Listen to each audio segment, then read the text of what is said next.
To the Jakl podcast again. We are without Keith, our El Presidente. He is enjoying his time in the Houston area. As most of you know, he got engaged during the match at halftime, was there to witness it. She did say yes. That is confirmed. My So very goodness. exciting for him, very exciting for the club, obviously. And it was great to get a little extra media time there at halftime. So rough game, but before we get to that, let's make sure we get out the club news and Jackal news. So club news, we will be having a tailgate. We will be out there at 5:30 in Lot L. Again, as we have been the last few home matches. Make sure you get out there. We're going to try and get a barbecue set up. Certainly plenty of drinks and fun rugby balls for the kids to go throw around the parking lot, just like the old days of parking lot football. I'm sure Mm-hmm. many of you remember Jackal. that. So So bring your kids. that that is something I look forward to now, going forward with Jackal's games, is being able to tailgate. That's something I hadn't done in a long time, and something I think as rugby fans that is really part of our culture, and something that was strongly missing last year. And I think having that this year is going to be huge going forward for us. So make sure you're out there, 5:30 Choctaw Stadium, Lot L again, and that's an hour and a half before match time. Bring some drinks, bring some food, just hopefully enjoying nice weather. It looks like it's going to be nice. So get out there, get rowdy, and then take your rowdiness into the game afterwards. That is a 7:05 start against the San Diego Legion.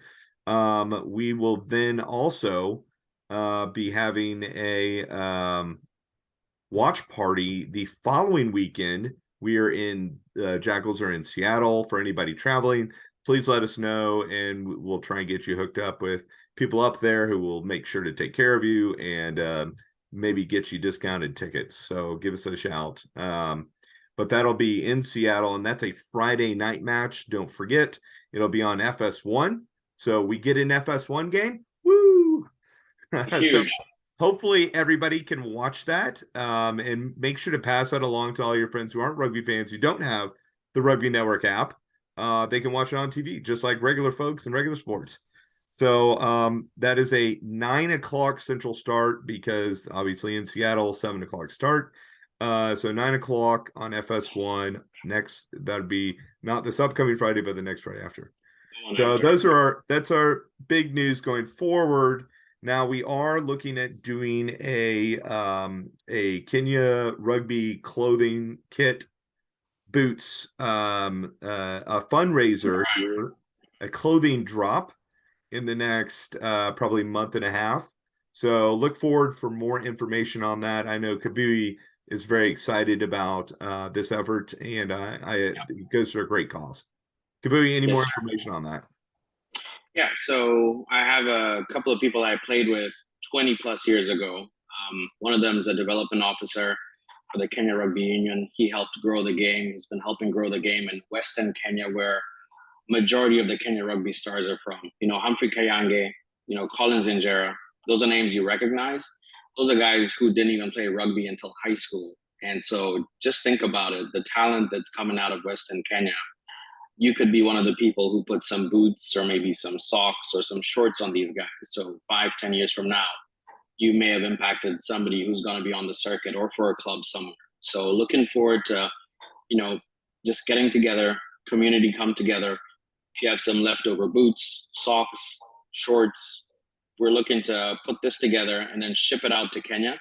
And then we're going to have an awards or like a presentation ceremony, and they'll film it and then send it back to us. So Love it. you see exactly where your stuff went, right? That's phenomenal. That's very exciting. So I know, the one of the things that as a club, as a fan club, we really want to do going forward is efforts like this that help people in need in the rugby community.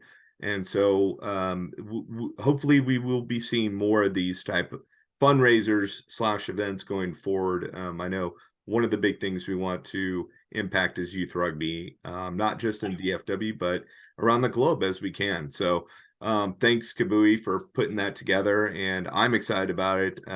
We are already talking with youth programs around the area that have used kit that we can get that sent off. So the efforts are already underway. But Kabui will give you more information on that as we get closer to the end of the year, I think. Definitely. And so the other news, obviously, the engagement, very exciting for Keith. We don't have anything crazy going on for the next month or so, but we will be attempting to potentially get a relationship with a restaurant bar for watch parties going forward. I know that it's in the works. There are meetings occurring the next week. So hopefully that gets nailed down so that we can say there's an official relationship, not just with the Jackal Den, but with the Jackals themselves. And then we will have multiple locations throughout DFW to go to watch parties. So that's very exciting. Hopefully that gets nailed down very soon so that actually the next watch party we have that Friday night, we might actually be having that at an official Jackals location or multiple official Jackals locations. So I think that goes through all the club and Jackals news. There was the signing that was unreported of Matthew Gordon. He was originally drafted by Old Glory DC. Glory. And he is now a Dallas Jackal for the rest of the season. Talked to him on Saturday, and he's very excited to be with us. He started at lock. He was a flanker coming out, so he very, same kind of experience and skill set as Sam Gola. So excited to have him. But again, it feels like we're just trying to squeeze, back rowers in as locks. But defensively, I think it looked fine. I didn't see any huge difference between him and Gola being out there. I think Gola's ball carrying was maybe significantly better. But anyway, excited to have another big guy at least on the squad because we are in desperate need for sure. Mike looked healthy. He was traveling, but did not play, did not make the 23. Gray played, is healthy. Naposki, that was the big injury news. He is basically going to be out for the rest of the season, it looks like. Major injury that I think he was trying to put off, and they decided, you know what, it's just time to have surgery. So he's had surgery. I believe I heard it was successful. Correct me if I'm wrong. And hopefully he gets back to good health soon. So he's in everybody's prayers and thoughts. I know that. Okay, let's get to it. Game day Saturday. A lot of us went down there to watch. Some of us did not. Some of us watched it on TV. I'm not going to point fingers, Kabui, but that also gave you a different perspective than I had because I was I will say I'm still not super impressed with the refereeing this year. I didn't think it was a horribly refereed game. I thought it was fairly consistent, although I definitely had arguments on certain pieces of it, but I thought it was a better refereed game than we've had recently. What was your perspective on that piece of it, at least? He didn't miss too much. What I don't like is when an AR has something right in front of them and they won't call it out. That's unforgivable. If they're gonna call themselves assistant referees, you're mic'd up. Talk to your ref. Your ref is gonna miss stuff all game long. That's what your ARs are there for, right? Exactly. And if he's going to miss stuff and the ARs keep quiet, then that's a fail on everyone. I think Scott Green, though, I've been critical of Scott Green in the past, but he was pretty damn good as the TMO for the weekend. Yeah. He caught stuff, and like the first one where the red card was issued, I saw Baravaje, like his head snapped back, and you could clearly see that he had been nailed, and so he brought that back from what was a try. Referee had given the try. Right. So, kudos to him for doing that and for standing his ground when he was going to let him take the kick. So several times, I think Davey Kutza also rushed the knock on, which the referee missed. Yep. He had kicked it over and like, hey, I've kicked it. We're good to go. but Scott Green bought that back as well correctly. Yeah. So I thought that, TMO covered up some of the gaps, but there's still, I think there's a level that they have to step up to, to be a professional referee. I think they're missing key stuff in basic face play when it's right in front of them. Yeah. They need to do better. So. Yeah. And I still think there's a lot of and this is not just in Jackals matches. This is, most of the MLR matches, there's a lot of ruck incidents that occur that are not being called, that are pretty clear. And I know that they're trying to keep the ball moving, but that's a very dangerous, and I've said this multiple times now, I feel like I'm a broken record, but it's a dangerous area of the game. And there's a reason that rugby league doesn't have rucks, right? They've taken that out because it is a dangerous part of the game if not played correctly.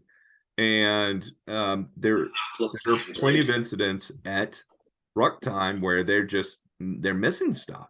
They're just not calling it.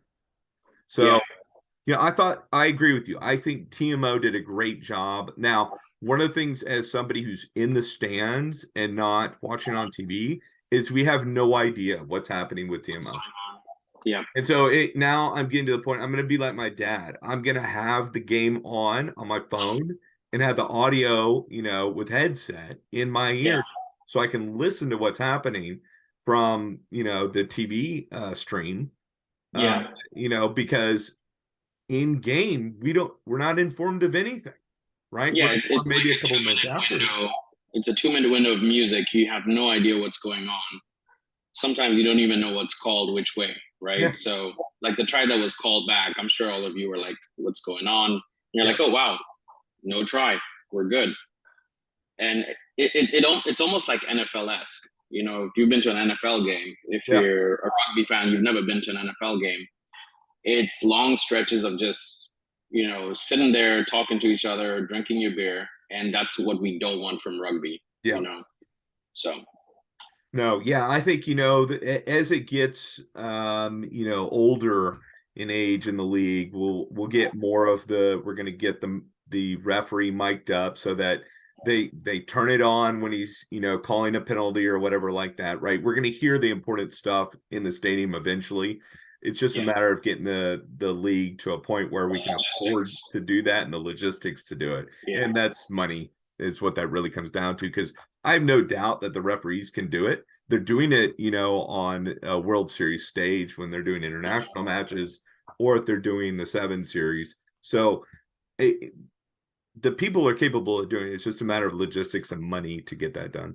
How did you feel the Jackals played? Because I honestly thought it was one of their best games that I've seen them play. And I thought that they did that despite maybe not putting the best lineup out there to begin with.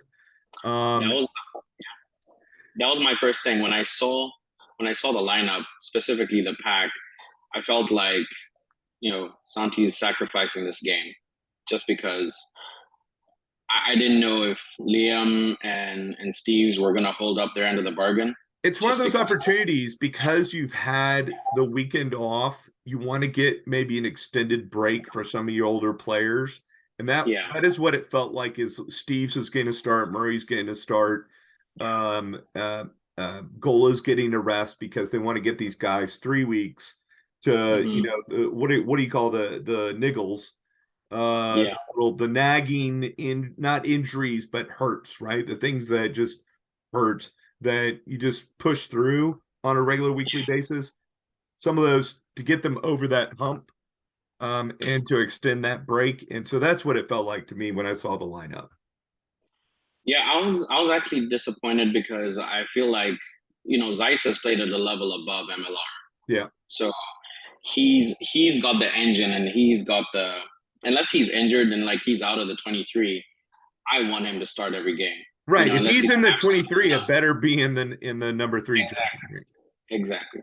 And this, for you to get yanked at 25 minutes and then at 32 minutes, that's the coach saying, such a bad look to have your front row subbed out at 25 minutes. Yeah, but he had to do it, and that's a brave call. I like the fact that the coach made that call when, Yeah. You have everybody sitting here saying, "Wow, you just yanked them off before halftime," Yeah. but it had to be done. The first three scrums went back at a rate of knots, and Yeah. it also comes down to combinations. Scrumming isn't just plug and play. And I think It's also, so chemistry. Murray took a knock in Yeah. about the fourth or fifth minute. I saw that on the video, and he was slow to get up, and nobody really did anything at the time, but it was clear that he wasn't fully well, and he came off, and I Mhm. just kind of gave him a real quick chat, and he's just kind of shook his head like, yeah, he took a knock, but he felt like he could probably still play, but they just pulled him because it was the right thing to do. And the Yeah. combination of having props that have worked together, I think they just said, put them both on. Like, we've seen enough Yeah. with especially with Liam taking a knock, just take both of them out, put the new guys on. And you saw the scrum considerably improved at that point. And one of the points I made was, Steves and Murray are good props, but playing against that pack, against Houston's pack, The at biggest, strongest pack stress in the at league, the in my beginning of a opinion. game. Yeah, that's the biggest, strongest pack in my opinion. Like they've been monstering sides all season long.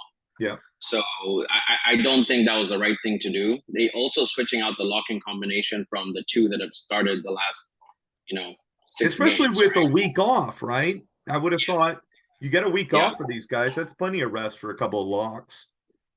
yeah. If you were gonna swap out and give people minutes, it would have been like 50, 55 minutes, right? In the Yeah. second half. Start with your strongest pack, put as much work down as you can, and then let them go on when you've kind of worn out their starters. Yeah. Mahoney and Dunhuta, they're massive and they're good scrummaging locks. And then you put those two guys behind the behemoths that they had, two NPC props, Yeah. and then Dean Muir, who's played at a high level in South Africa I mean, he's been playing at a high level for a long time. for a long time. He knows all the tricks. These are guys who know all the tricks of the trade. Yeah. So they're seasoned operators. They're strong and they have the size. Now, so you add those three things, and you're just asking for trouble. but Kabui, saying all that, and then with how we performed overall, we're there. Like, we're right there. We're not that far away. If we had the seasoning, I think we win that game. I think that there were a couple of key moments in that game. I think the desperation that we played with in the first half. I mean, most teams will fold and let like 3 or 4 tries in easy. Like we had a couple of tackles on the try line. We had a couple of tackles like in the 22. We probably had maybe 30% possession if I'm being kind. Yeah, no. And we were, and most of that possession was in our own half, to be honest. Exactly. Yeah. And then to go take the lead right after we start the second half. That's just being clinical, taking those small opportunities when they're given to you, just taking them. And then for me, where the game changed, I think about 50, 55 minutes, they had the ball, line out, they're driving, it's ripped. And then our guys shift once, twice, and then we're on the open side of the field with a 3-on-1, and Elias decides to kick. Yep. And I freaking lost it. I almost threw something at the TV. And like you have 2 steps, commit, and then you have Torres and Malanos by themselves with the fullback. I don't think Dyer's gonna make it across to help Drew Wild. No. You know what I mean? Like not he's in enough trouble. time. Not enough time before we score. No. And I think we would have gone up like 28. Would have been 28-21. Okay, it would have been 28-21 at that point. Yeah. But then at that point, you've given yourself a chance, right? And I think they've got to kick smarter. They just have to learn to just kick smarter. The kick chase was again poor. You can't keep on kicking long, and you're just gonna get punished. They've got to change that now. Yeah. So, what were your thoughts on the kick chase game? No, it's been a nightmare all year. I will say I thought, and this shouldn't come as a surprise. I thought the scrum half play was much better than we've seen most of the year. I agree. Imoff looks healthy and legit as a scrum half. His box kicks were pretty much on point most of the match. There were a couple of mistakes here and there, but his passing I thought was better than what we've seen so far this year. we just don't have the dynamic outplay that we had last year. We're just, I don't know, what we're missing there, but we're just not dynamic like we were. And I think part of that is that we've committed to kicking more and Yes. kicking from those, kicking from 10, kicking from 12. When in the past with Carlsa, especially at 10, we moved the ball more. We got the ball out. Campbell wasn't kicking, so we got the ball out. We moved it. We had guys breaking the line, offloading. I'm just not seeing much of that this year so far. If you remember last year, our best games were with Carl said 10, Chad London, who Yeah. he just had, even though he was just playing in bit parts and, full-time job, full-time business, and he was Render playing coming with in at 13. trainer. Exactly. That was our trio. That's where all the space was made last season. Yeah. Carlson running flat, Chad London running those hard lines. And we shredded teams last season, and we just don't have that this season. I can't remember, multiple line breaks in a game this year. No. So that's the line breaks have been from the forwards breaking through in the middle of the field, mostly.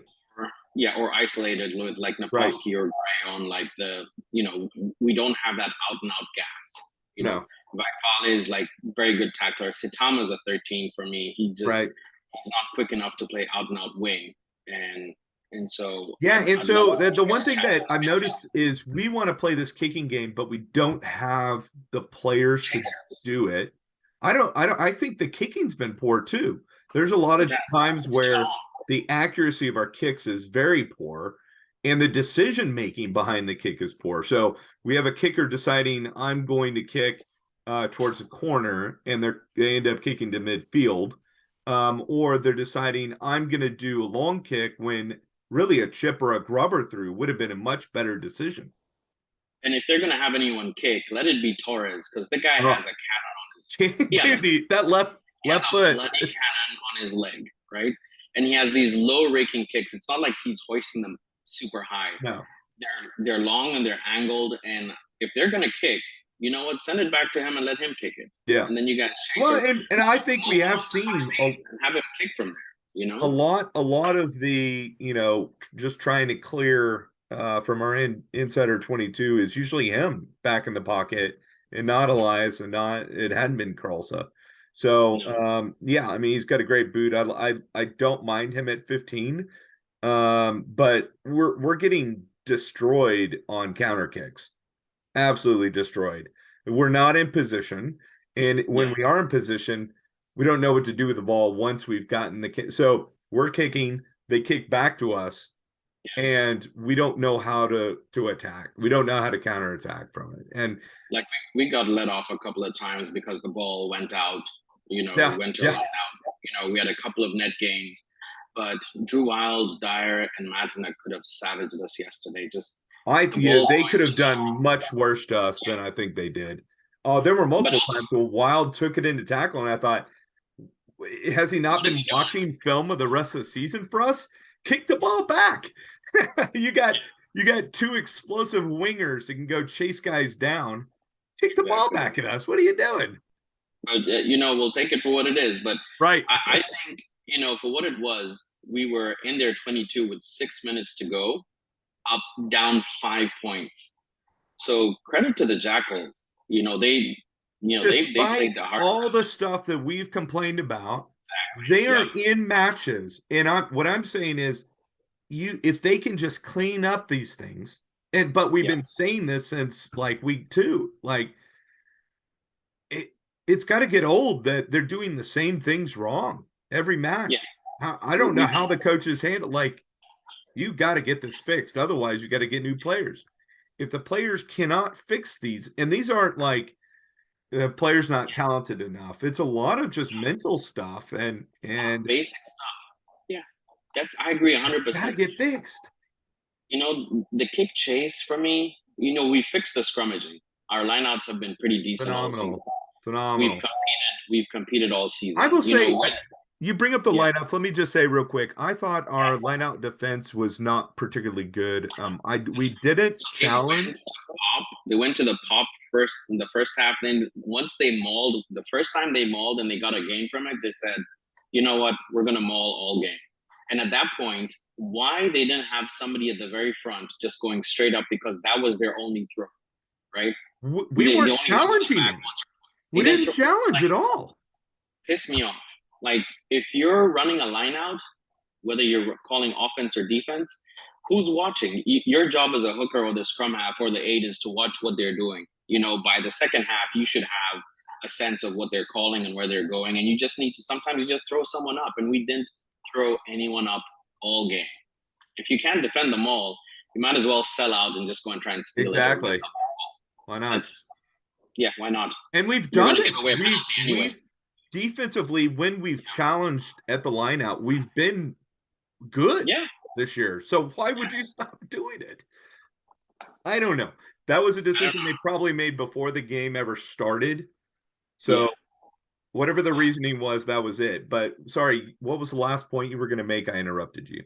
No, they switched to the maul, and the second that they started mauling the ball, it was like penalty after penalty. Yeah. And then it was just like 10, 20 meters, 30 meters, out of their half, all the way down to our 5 yard. And it's desperation defense. And somehow we didn't get run 40, 50 nil, 40, 50 because it was on the cards to get run 40, 50 the way they were playing. But again, that defense, we've got a starchy defense. It's stingy. And that defense has had us in games. We've lost 2 games at the death. We've lost another 2 games by a couple of penalty kicks, right? Yeah. This team's thereabouts. They're not as far off as our record says. And I saw a couple of people complaining. And again, it's almost a brand new team, brand new coaching, and it's getting old for some people. But I'm seeing a team that's growing. Yeah. I think the biggest fear is that I mean, and this is just maybe just from somebody who's been following MLR for the entirety of its existence, and the fact that Dallas was supposed to have a club in the first year of MLR. In fact, one of the original owners of the Dallas franchise was one of the guys who helped start MLR. So it's been a long time coming for us getting a club, and then seeing us way underperform, and most of that being administration of the team and the organization being mishandled. And then now we've got a new group in, all Argentinians, and now there's an announcement there's going to be a Miami team run by Argentinians, and now we're like, are we going to lose all of what we just gained this year to Miami next year? We're going to lose anything, we have to hold on to everyone in that pack that we brought over. We've got to figure out how to maintain what we've gotten this year and add to that. And part of that is going to be, we need to go spend money. They keep trading for the salary cap space. When's it going to be used? Who are we bringing in that's going to take advantage of all that salary cap space we traded for? Maybe there's a big signing next month, because we need a couple of wingers now, like some electric wingers right now. People who I already talked to one who had a contract in place, and then it was wiped out. So they've got to bring in, I would say, at least a winger. They've got to, I still think they're short in second row. I mean, bringing in Gordon certainly helps, but are you gonna move Gola to flanker? Yeah, I don't think so. No, he's undersized. Gola's got to go back to lock. I think Gordon needs to be the guy that becomes kind of a third row, back row guy. So he doesn't start with Conrado for me. Conrado has been our best player. Right? Conrado's got to. I mean, that game, I don't understand the 15 versus the 8 off the bench. I mean, whatever he was trying to do, it, I don't think it worked. Despite how close we got to winning that game, I don't think it worked. We really needed the bonus points. Had we scored that last try at the end of the match, we've gotten 2 bonus points from that score. And I wasn't just building points. We just need to keep just every match. We need to get more and more. Got 2 bonus points. We could have got 4 for the try, and then for being within. Yes. Within striking distance. And I don't know, but I felt like Kotzer was like a half or step or 2 offside when, what's his name, the winger kicked that ball. We got so many times we got dinged for being offside, and I'm looking at that, I'm going, he was like 2 steps offside. The You know, referee just at some point just kind of and what you said about the AR is absolutely true. I was giving the yeah, AR on our side during the second half a lot of the business because you there give were them the business every game. I know, but I would Well, say we in do every particular. game. Yeah, no, but I agree. I think that it's egregious for me. You know, if you're seeing something and you don't say anything and you're waiting on the ref, Yeah. what are you there for? Yeah. Come on. You got flown out and you're getting paid to do the job. Do the And job. that reminds me that there are referee courses. We need more referees. We need more coaches. We need American coaches. If you want to get involved, reach out to us. Shoot, we know just about everybody in DFW. There are opportunities for coaching, refereeing, getting involved in some way or another in rugby and DFW. So, the And more that's people that get involved, the more opportunities there's going to be, and the better the refereeing, the better the coaching is going to be. There's not one American head coach in MLR right now. a lot of New Zealanders. There's a lot of South Africans. Mm-hmm. Not one. That's right. Yeah. So, that to me has got to change. All of this leads to better rugby in the end, right? This leads to better opportunities for young kids playing rugby. It leads to more opportunities for players going overseas and playing high level rugby. It gets us more opportunities to have a better Eagle squad. You need the coaching, but you also need the refereeing. It's crucial. Yep, absolutely. Without good refereeing, you're playing to a certain standard, and when you go play against international refs, it's totally different game. It's a different game. You can get whistled off the park easy, right? But that said, we're grateful for the referees. It's a thankless job. Absolutely, it is absolutely a thankless job. When they asked me if I was going to go into coaching and refereeing when I retired, I said I'm going into coaching. Like, why would I want to be the guy out in the middle getting yelled at every game? Like, you got to accept it as part of it. There are certain levels, obviously, you can't accept, and ill behavior is definitely not approved by us. But what I will say is the more we have, the merrier the sport's going to be, and the better the quality is going to be, and the less we're going to have to yell at refs in the future. So I look forward to that.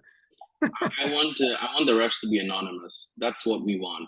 The less that you hear and see about a ref during the game, that's they had a in MLR games, that's absolutely true. But I want to hear more Scott Greens, more Cat Roches playing, refereeing overseas, refereeing on 7 Series. We want to see more of those American referees. That's a representation of the quality of rugby we play. Let's be fair. That's really the best way you can see it. So,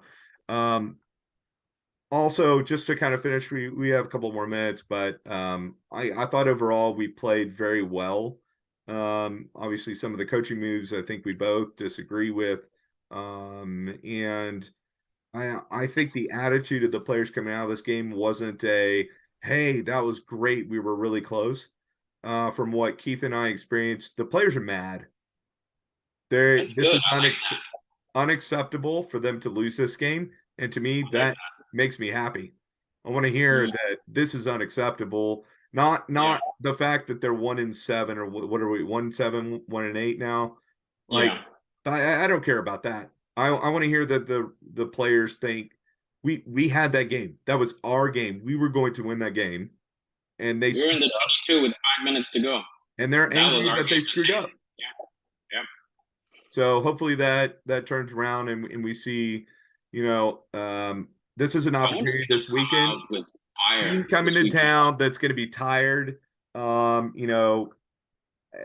Diego, they're blowing teams out. But if we can keep it close, do the same thing we did against Houston, you've got a shot. You never know how the ball's going to bounce. Hey, Davy Kutza got a good-ass bounce on a ball. If he doesn't get that, what happens? I don't know. Still got 3 minutes left. Yep. 3 minutes, 5-point game with us with the ball at that point, if he doesn't get that bounce. So you never know. All right. The bounce of the ball is so important. If we just stay in the games like we've been doing, just keep doing that, make the right plays, make the right decisions. We've been in the last games. We've been there. Don't want to say Thereabouts I the don't last want to five say games. stop kicking the ball, but they've got to figure out a more It's got to efficient be way. smart. It's got to be better. Just you, you're better off going up just 20 meters, just making 20 meters up the field instead of trying to go 40, and then you're giving them 20 to run it back. Exactly. That is just suicide. So, All right. so predictions. Coming week. What are we saying? San Diego by 12. I think it's going to be very similar to this Houston game. We're at home. We'll be rowdy, loud, and proud, but this San Diego team is just stomping everybody. Everyone. Chicago looked like they had a shot, and then all of a sudden it's a 3-try game. Yeah. What? Good Lord. So, yeah. how about you? I'm saying San Diego by 18. 18. Okay. They just look so good. You know, their pack is just working everyone over. Their line is Mananu's got new life, man. He looks fit. So Mananu, top 10 all-time rugby player, he still looks like he's drinking that magic potion. You know. What kind of water he's having, but give me some of that. Give us some of that, man. The guy is still killing it, just still devastating in that midfield. I think he looks better than he did last year. Yeah, he looks like he's trimmed down a bit, you know. So it'll be great for anybody who can make it out and you get to meet an all-time great There's some player. serious legends that are going to be on that field. Yeah. So it's going to be a massive game. Saturday night, come out there, let's tailgate, let's throw the ball around, get a couple of beers before the game, let's chat, let's talk rugby, let's talk family. Let's go have a good time, and you know, maybe this team will shock us. They've been shocking people all season. So, hey, you never know. See what Utah's doing. Yeah. We could do it. Yeah, anything can happen. It's got to all be put together. We have to play a full game. We can't make the stupid mental mistakes. I think if we get rid of that, this team is so much better than on paper they look, which means that the coaching staff is doing a very good job of getting guys in the right positions. Maybe there's some decision making here and there that can be improved, but you know, so far I've been wholly impressed. I think this is me too. Leagues above where we were last year. 100%. We're much better than the record says, and I'm expecting another great performance this weekend. So absolutely. Yep. All right. Well, good deal. This is the Jackal Den podcast show by the fans, for the fans, and we're glad. I mean, we're already double digits on episodes, and hopefully we're gonna have some more interviews. Sadly, we did get this last interview posted, but then literally like a day later, the news of Adrian getting traded to Seattle appeared. So we got to make sure we get these interviews done before they send these guys off. So we will get as much content as we can. And, you know, between Kabui, myself, and Keith, there's always something we can be doing and sharing with y'all on the Jakl Den Facebook group. So we're so happy to be able to share this with you again, this experience. And it's all of it is by the fans and for the fans. Thanks. Thank you. Till next time. All right. Cutting it.